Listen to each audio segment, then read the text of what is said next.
Broers en susters, ek en jy is vandag hier omdat die Here gesê het, die plek vir sy kinders is sy kerk. Ons is in die Bybelstudie besig met Handelinge en is ingrypend om te hoor wat die Here sê van wat hy wil hê sy kinders moet doen en moet wees. En dis skokkend hoe ver ons baie keer weg is van dit af. Maar die Here is bly om jou vanoggend hier te hê. Mag jy ook bly wees om hier te wees. Kom ons sit net saam, word ons stil voor die Here. Here, U is ons herder, ons kom niks kort nie. U laat ons in groen weivelde rus, U bring ons by waters waar daar vrede is. U gee ons nuwe krag, U lei ons op die regte paai tot eer van U naam. Amen. Geliefdes, ek groet jou in die naam van God wat alles gemaak het en waaraan alles behoort. Hy wat Vader, Seun en Heilige Gees is, het jou baie, baie lief. Die Here wil volgend met ons praat uit Kolossense 3, vir die van julle wat die Bybelstaaf wil oopmaak. Kolossense 3, ons gaan daar van die 12de vers af lees.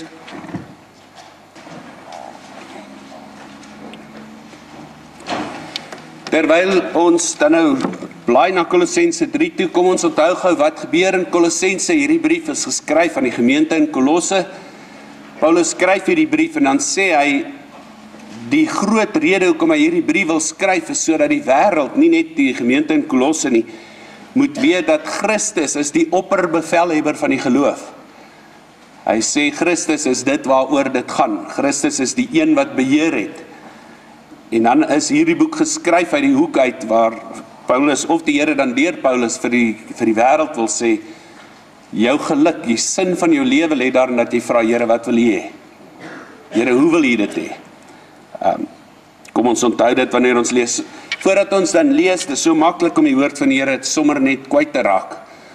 Julle wil nie hoor volgende toe ek sy woord kwyt raak nie. Julle wil hoor hoe klop die Here se hart. Kom ons sit daarom so en ons vra dat hy dit volgende so sal laat wees. Here, U ken ons, U weet wanneer ons sonde doen. U weet ons is vir onsself so belangrik. En in hierdie proses kry U nie altyd die plek in ons lewe wat U verdien nie. Ons minag soveel keer U verbond, U liefde, U genade. Here, ons selfliefde staan tussen ons en U.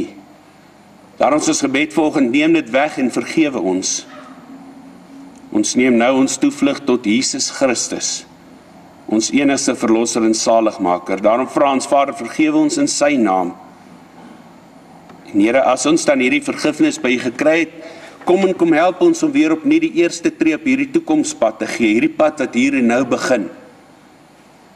Ons wil dit om U woord begin, omdat ons weet dat dit dan die regte pad sal wees. Lei ons hierin deur die Heilige Gees. Ons bid dit in Jesus se naam. Amen.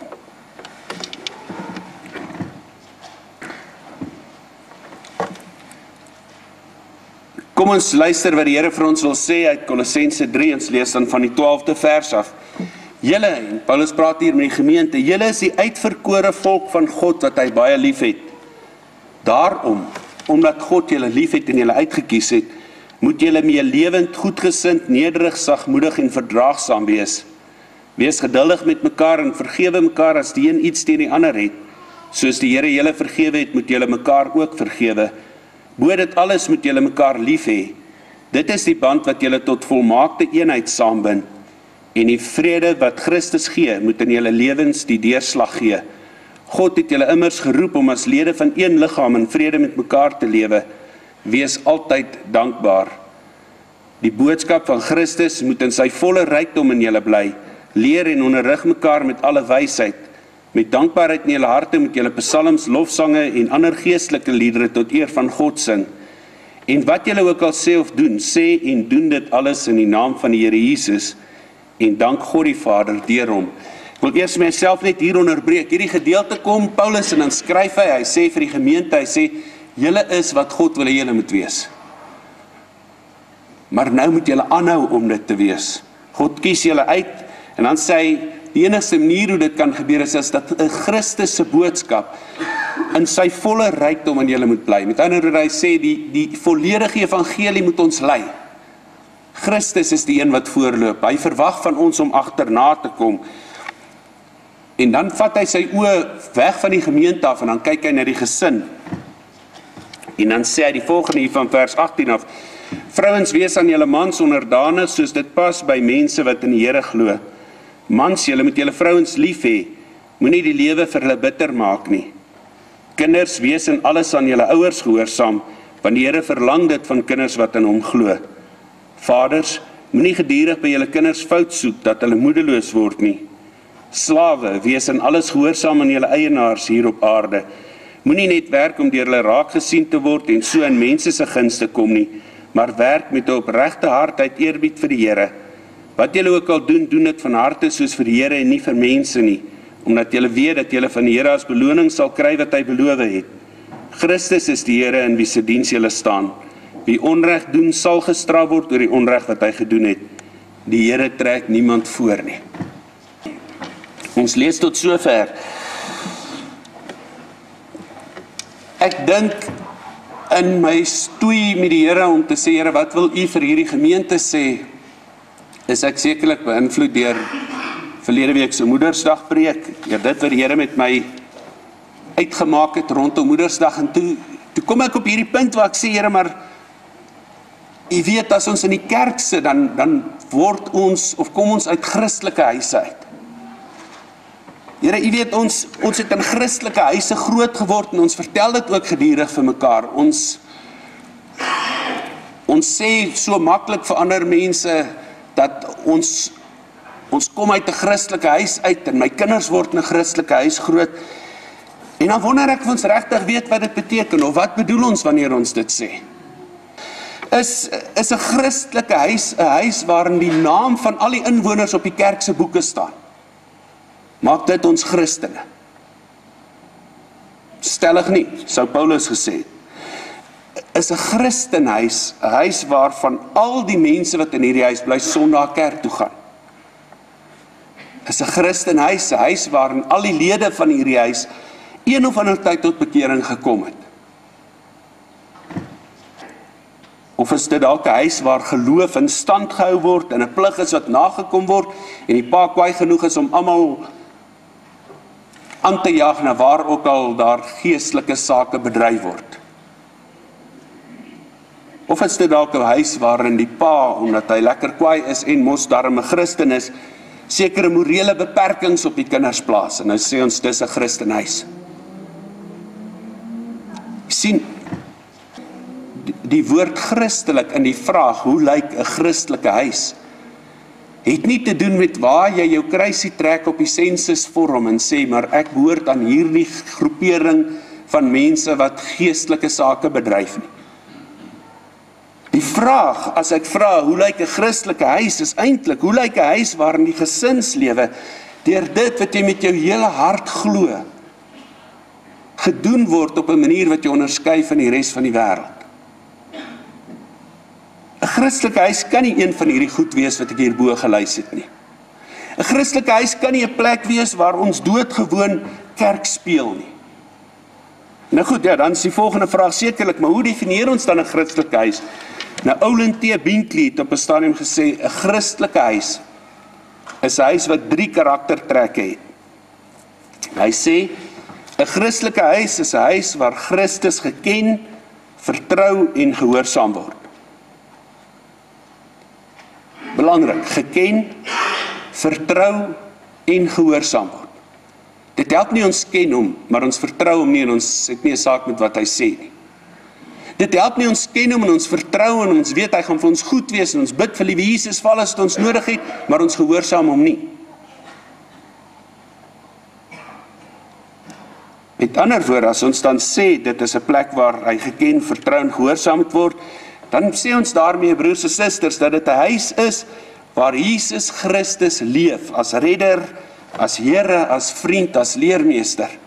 Dit beteken doodgewoon is 'n plek waar 'n man sy vrou liefhet soos Christus die gemeente liefgehad het, of liefhet nog steeds. Ons het dit mos gelees in hierdie gedeelte. Dit word ook ondersteun deur Efesiërs 5. Dit is 'n plek waar 'n vrou haar man eer as die hoof van die huis, waar sy aanvaar dat hierdie man het 'n bepaalde plek wat hy in die naam van die Here moet volstaan. Dit lees ons ook daar in Efesiërs 5 en ons het dit hier gelees vanoggend. En dit is 'n plek waar kinders hulle ouers respekteer en gehoorsaam. Dit lyk doodgewoon asof dit is wat God van 'n huisgesin vra. Dit kan nie anders nie. En as een van hierdie goed ontbreek, dan beteken dit dat ons sal moet werk daaraan om 'n Christelike huis te wees. En dit is nie iets wat die man besluit of die vrou besluit of die kinders besluit nie, dis iets wat hulle almal saam doen. Want die vrou moet die man eer, die man moet die vrou lief hê, hulle saam moet God lief hê, die kinders moet die ouers gehoorsaam, omdat hulle God lief het, nie omdat hulle dink hulle ouers het die vreeslikste slimste planne nie. Ons is lank genoeg ouers om te weet, ons kinders dink dit nie. Maar God vra dit. Die tweede ding wat Binkley sê, hy sê Christenhuis of Christelike huis is 'n huis waar man en vrou mekaar opreg en standvastig lief het. Dis 'n huis waarin ons sê, Here, ons het bepaalde beloftes gemaak. Ek wil selfs verder as Binkley gaan en sê, al die beloftes wat ons aan God maak, is belangrik om 'n Christenhuis te wees. Broers en susters, wat is die kans dat ek kan sê my huis is 'n Christelike huis as ek doopbeloftes maak? En die oomblik wanneer die kerk en die doopete verby is, vergeet ek van hierdie beloftes. Sal ek dan doen wat God vra? Kan ek myself 'n Christelike huis doen as ek nie doen wat die Here van my vra nie, as ek nie doen wat die voorbeeld van Christus vir my stel nie? Waarom as ek en my vrou voor God gestaan het gesê, Here, nee, dit is reg, ons gaan mekaar lief hê, ons gaan mekaar eer, ons gaan mekaar respekteer, dan sê die Here, dis hoe hierdie huis moet lyk. Dis wat ek wil hê. Dit beteken ook uit die hart van die saak dat ons op grond van hierdie beloftes toegewyd aan mekaar leef. Want hierdie toewyding is die saak wat God laat glimlag. Hierdie toewyding aan mekaar is waar ons mekaar kan vooropstel. Waar die ander belangrik, ek en jy doen sonde omdat ek en jy die belangrikste in ons lewe is. Toets dit maar. Want ek wil nie weet wat ek vir die Here gesê het ja voor nie. Ek wil wat ek wil. En dat ek lang redes daarvoor. Broers en susters, ek weet nie of enigiemand belangstel in jou redes nie. Want jy sien, so belangrik is dat jy vir jouself is as ek vir myself. So, jou redes is jou en ek kry vir jou. Maar wanneer dit by God kom, dan gaan dit oor jou gehoorsaamheid. Dan gaan dit of ek doen wat God van my vra en waarvoor ek gesê het, ja Here. Ek en jy is mos lidmate van hierdie kerk, ons het bepaalde ja's gesê. Ek en jy is deel van 'n gesin, ons is getroud, ons het mos vir 'n bepaalde goed ja gesê. Beloftes voor die Here afgelê.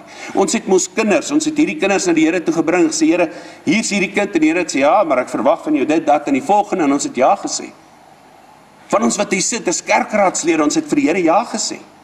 Nie as dit gemaklik is en wanneer dit my pas nie. Ons het gesê ja Here, en dan doen ek dit. Want God vra dit van my. Hy het vir ons sy woord gegee, sodat ek en jy daarin kan sien wat hy van ons vra. En dit kan gaan doen. Anders is ons nie 'n Christelike huis nie. Anders is ons nie Christene nie. Hoe kan ek en jy ons durf Christus se naam toeëien, as ons vir hom sê, moet net nie met my kom karring oor wat ek graag wil doen nie. Moenie vir my sê wat ek moet doen nie. Hou nie daarvan nie.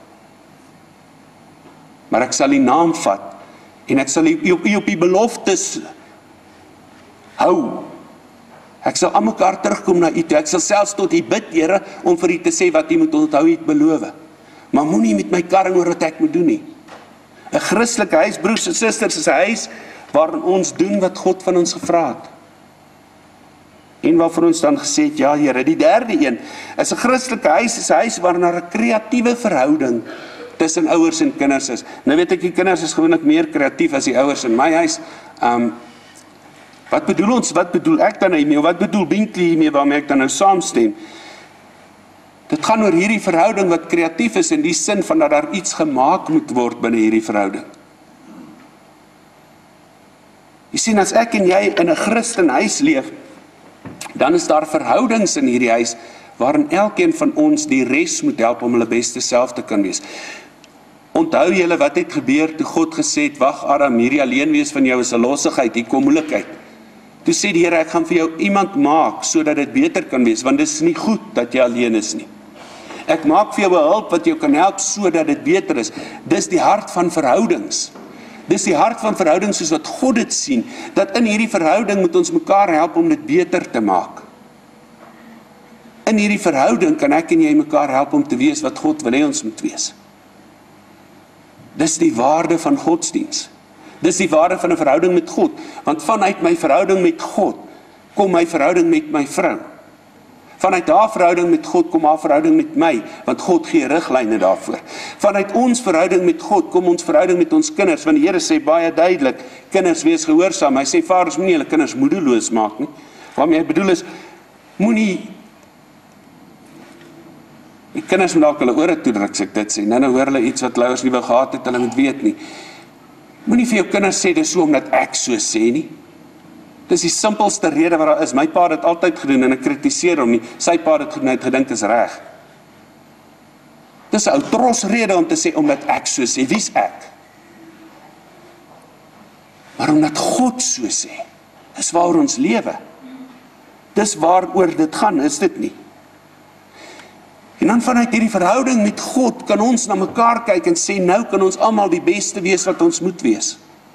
Omdat ons almal na die wil van God soek.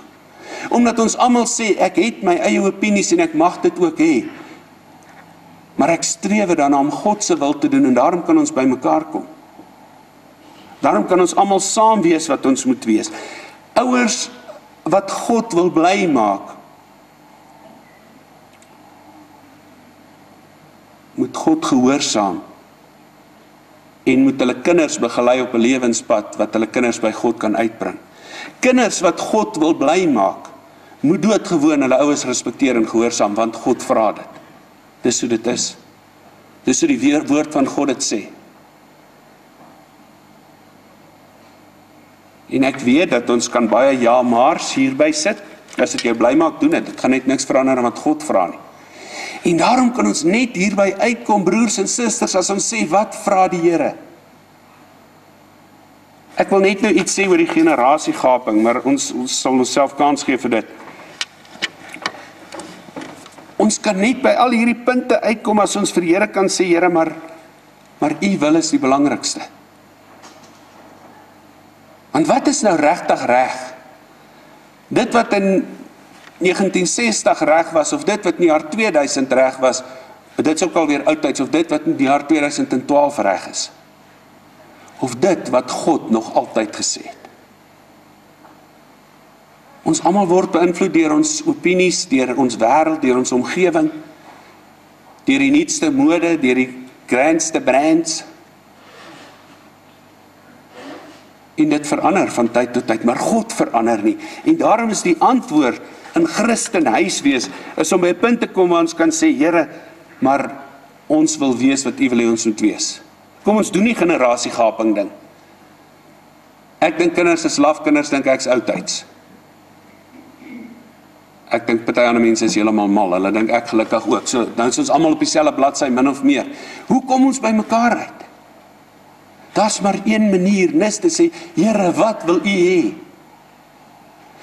Want wanneer hierdie kind wat dink hulle pa is heeltemal geklik oudtyds, en hierdie pa wat dink sy kinders is heeltemal mal, luister waarna luister hulle, kyk wat dra hulle. Wanneer hierdie twee met hierdie opinies na mekaar kyk, dan sien hulle regtig monsters.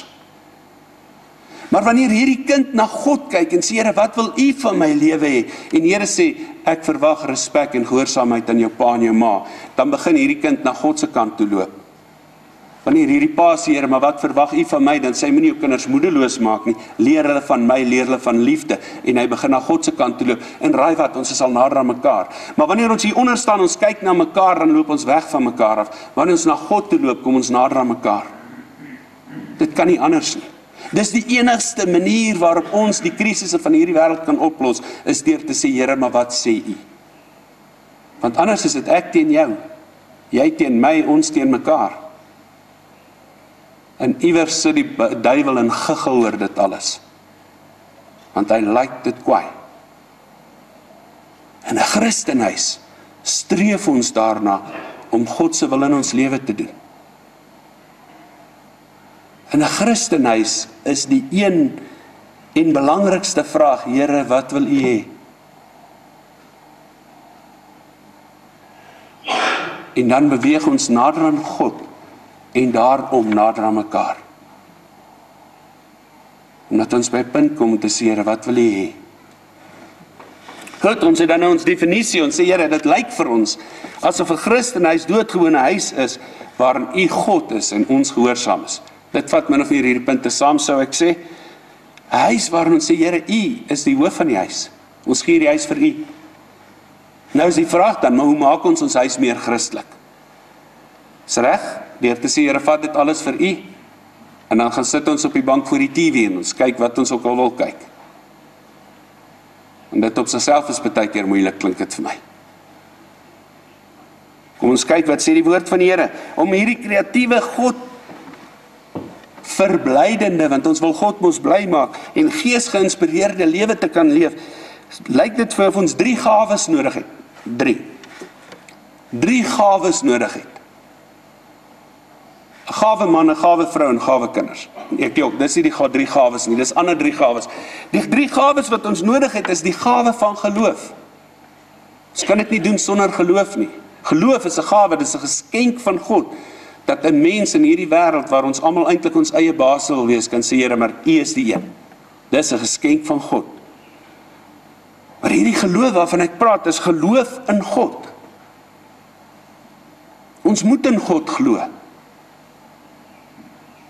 Hebreërs 11 vers 1 en verder vertel dit mooi vir ons, maar ook geloof in onsself. Broers en susters, ek moet glo in die vermoë wat God in my ingeplaas het, toe hy gesê, jy is die kroon van die skepping. Net ek net versigtig wees om nie te dink hy het dit net vir my gesê nie, want hy het dit ook vir jou gesê, en daarom is die derde ding waaraan ons moet geloof hê, is geloof in mekaar, in ander mense wat ook die kroon van God is, die kroon van die skepping. En dan is daar 'n vierde ding, en dis waarskynlik die moeilikste een deesdae. Geloof in 'n toekoms wat deur God bepaal word. As ek en jy nie glo dat môre in God se hande is nie, dan glo ek en jy niks. As ek en jy nie glo dat God 'n plan met my, dat ek die kroon van sy skepping is, maar dat hy 'n klomp ander krone rondom my geplaas het, sodat ons kan uitkom by sy wil in hierdie wêreld nie, en dat sy wil 'n positiewe toekoms is nie, dan kan ons ophou. As jy nie glo dat God deel van jou môre is nie, dan mors jy vandag jou tyd. Dis hoekom ons die gawe van geloof nodig het, want ons moet goed glo wat ander mense vir ons sal sê, jy's mal. Daar is nie 'n God nie, jyself is in elk geval net sleg, die ander mense is nog erger, en daar's niks oor in hierdie land of in hierdie wêreld nie. Dis wat die wêreld sê. God sê anders, hy sê nee, glo in my. Weet dat ek jou gemaak het en dat ek die pad met jou loop. Weet ook dat die res van hierdie wêreld deur my gemaak is en dieselfde potensiaal as jy het. En weet dat môre 'n dag is waarvan ek deel sal wees. Ons het die gawe van geloof nodig as ons Christen gesinne wil wees. Christelike huise wil wees. Die tweede ding wat ons nodig het, is die gawe van hoop. Hoop wat gebaseer is op die goedheid en getrouheid van God. En as jy nie kan hoop dat God goed en getrou is nie, dan is daar niks. Daar's hoop gebaseer op die karakter en die toewyding van Jesus Christus, hierdie Christus wat gekom het en gesê het, ek sal myself laat doodmaak, sodat jy kan lewe. Dis toewyding, dis karakter. 'n Hoop gebaseer op die teenwoordigheid van die Gees van God in ons eie harte en in die harte van ander kinders van God. Met ander woorde, 'n hoop wat sê die drie enige God is 'n werklikheid en hy sal doen wat hy gesê het. Sy beloftes aan my sal hy waarmaak. Want as ons dit nie kan hoop nie, kan ons nie glo in 'n môre nie. As ons dit nie kan hoop nie, beteken môre niks. Maar as ons kan, broers en susters, beteken dit dat ons môre koningskinders sal wees. Soos wat ons vandag reeds is. Die derde gawe wat ons nodig het, is die gawe van liefde. Die geskenk van liefde. Nou die Bybel, of die Griekse wêreld, in Grieks is daar 3 woorde vir liefde. Ek dink julle ken dit almal, ons het dit op 'n stadium was dit nog 'n gewilde preek gewees. Eros, Philos en Agape, liefde. Al drie hierdie woorde word vertaal met liefde, maar Eros is hierdie liefde wat jou oë soos 'n skaapsin maak en jou tone sulke feisies laat maak en jou asem laat jaag en jou tong laat uithang, en dit gebeur gewoonlik wanneer jy hierdie girl sien. Dis nou vir die manne. En jy sê, wow, in jou hart is uit ritme uit en alles is, dis hierdie liefde wat jou opgewonde maak, dis sensuele liefde, dis die groot woord daarvoor. En dit het te doen met emosies en met instink en ja, dit het te doen met hierdie woes lekker dinge, veral as jy nou oud genoeg is, maar oud genoeg om te verstaan en jong genoeg om te doen, dan verstaan jy presies wat hier is. Kom ons gaan gou na die ander twee liefdes toe, dan sê ons iets daaroor. Philos liefde is, die liefde is 'n sosiale liefde. Dis omdat jy na iemand anders kan kyk en sê, ek hou van jou, want ek sien iets in jou raak wat ek kan waardeer. Ek hou van jou omdat jy spesiaal is, omdat jy dink soos ek dink, omdat ons gemaklik met mekaar is, omdat dit vir my lekker is om met jou deur mekaar te wees. Nie so lekker soos die vorige liefde nie, maar lekker soos in, dit maak die wêreld 'n beter plek. En dan is daar agape liefde, en dis hierdie opofferende liefde, hierdie liefde wat homself gee, hierdie liefde wat Christus vir ons gehad het, toe hy gesê het, ek sal myself laat doodmaak, sodat julle ouens kan lewe. So lief is ek vir julle. En nou, wanneer ons dan oor Christen gesinne praat, net die ander ding, agape liefde is 'n liefde wat die ander een altyd eerste plaas. Selfs God plaas ons eerste, wanneer hy sy seun laat doodmaak, sodat ek en jy kan leef. Nou wil ek sê, in God se plan, in 'n Christelike gesin, Christelike huis, is al drie hierdie die vorme van liefde belangrik. En tussen man en vrou is daar veronderstel om hierdie eros, hierdie sensuele liefde te wees. Daar's 'n element daarvan in die liefde wat ons vir ons kinders het, en hulle vir ons het. Hierdie phileo of philos liefde, wat al hierdie ander goeds verbuigings daarvan, jy sal almal in die Bybel kry, hoor, nie dink ek's dom nie. Hierdie liefde is die een wat ons in hierdie huisgesin het, en waarmee ons na die wêreld kyk en sê, wow, eintlik is die wêreld nogal nie 'n sleg plek nie. Eintlik, Here, kan ons mekaar sien en waardeer, omdat ons almal kinders van U is. En dan hierdie agape liefde, die liefde wat sê, Here, maar ons moet mekaar eerste stel, ons lewe vir mekaar, ons doen ter wille van mekaar. Is die liefde wat 'n gesin saambind en anders maak as sommer net 'n klomp pelle wat mekaar iewers raakloop. En nou sal julle hoor dat hierdie drie gawes kom op ander plekke in die Bybel voor. 1 Korintiërs 13, dink ek, is een waar ons almal dink, geloof, hoop, liefde. Dis die geskenke wat God vir ons wil gee, wat die belangrikste drie geskenke is om ons lewe op te bou. Broers en susters, as ek en jy 'n Christelike huis wil hê, as ons nie wil 4 pote aan hierdie ding met die vere wat eiers lê wil hê nie, as ons die reël McCoy wil hê, dan is dit hoe 'n Christelike huis lyk. Dan is 'n Christelike huis, 'n Christelike lewe, een waar ons sê, Here, U is die een wat in hierdie huis ons verlosser is. Ons kom losmaak van hierdie wêreld wat ons vashou dat ons nie by U kan uitkom nie. Is U die een wat ons vriend is? Want U het gesê, ek noem julle nie meer ondergeskiktes nie, ek noem julle vriende. En julle is dit ook. Dan is hy die een wat ons voor kan sê, Here, maar U is ook ons Here. U is die een wat heerskappy oor ons het. U is die een wat die reg het om te sê. Maar in 'n Christelike huis is hy ook die leermeester. Die een wie se woord ons oopmaak en sê, Here, as dit is wat U sê, dan is dit wat ek sal doen. As dit is wat U van my vra, dan is dit wat ek sal gee. En Here, 99% van die tyd is dit anders as wat ek wou. Want ek is 'n mens met menswiring in my. wat loop op die spore wat my voorvaders getrap het, Adam en Eva en die hele spul daarna. En Here, hierdie spore loop weg van U af. Maar Here, ek word in 'n Christelike huis groot. Ek bly in 'n Christelike huis daar waar ons U stem hoor en daarom terugdraai na U toe. Uit hierdie spore wat deur baie jare baie diep getrap is. Here, dan draai ek weg van dit af, omdat ek U roepstem hoor.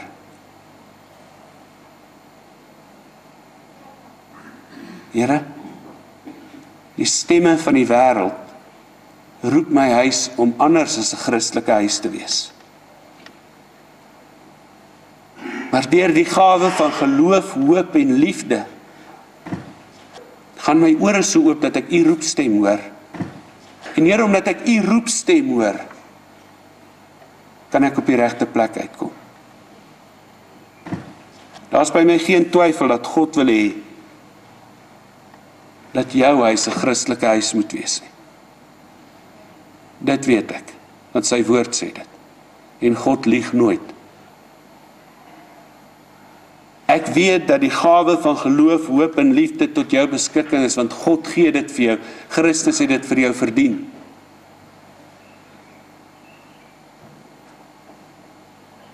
Broers en susters, mag die Here aan ons die wysheid gee om te luister na sy aanbod en te gaan leef wat hy van ons vra. Jy sien, God se plan is dat ek en jy Jesus volgelinge sal wees, nie Jesus kennisse nie. Jy kan al die kennis in die wêreld hê. Jy kan al die grade hê wat daar is, nogal in die teologie as jy dan nou graag wil. Jy kan die slimste ou wees wat alles van God af weet. Maar as jy nie saam met hom loop nie, dan help dit jou niks. As jy nie hierdie pad met God loop, soos wat hy dit geloop wil hê nie. As jy nie in Jesus Christus vashou, as jy nie Christen is omdat jy hom volg nie, dan is jy nie Christen. Ek en jy weet nou dat God vir ons geloof wil gee, hoop wil gee, liefde wil gee. Kom ek en jy vat dit nou. Kom ons vat dit en kom ons gaan loop hierdie pad. Dis wat God wil hê vir jou lewe. Dis hoe Christelike gesinne lyk. Dis hoe Christelike huise lyk. Mag die Here gee dat jou huis 'n Christelike huis sal wees. Amen. Kom ons bid saam.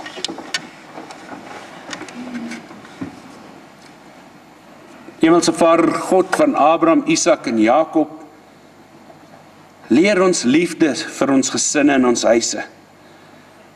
Maak ons verwonderd oor geslagte van geloofstrou, wat vloei uit die bedding van die verbond. Maak ons lief vir wat reg is, Here. Ja, vir reg doen wat voortleef vir ons kinders en wat 'n gewoonte word. Want U wet is waar en U wet is soet soos heuning. Bind klein gesinne aan die groot familie van geloof, met God as ons Vader, die kerk as ons moeder en Jesus as ons oudste broer. Here, open tog ons oë vir gesinloses en ander gebrokenes. Laat ook hulle heling vind in die groot familiekring, waar bloedbande tussen broer en suster vreemdes aan mekaar bind. Maak ons huise Christelike huise, Here, omdat Jesus Christus ons verlosser is, ons vriend is, ons Here is, en ook ons leermeester is. Ons bid dit in sy naam. Amen.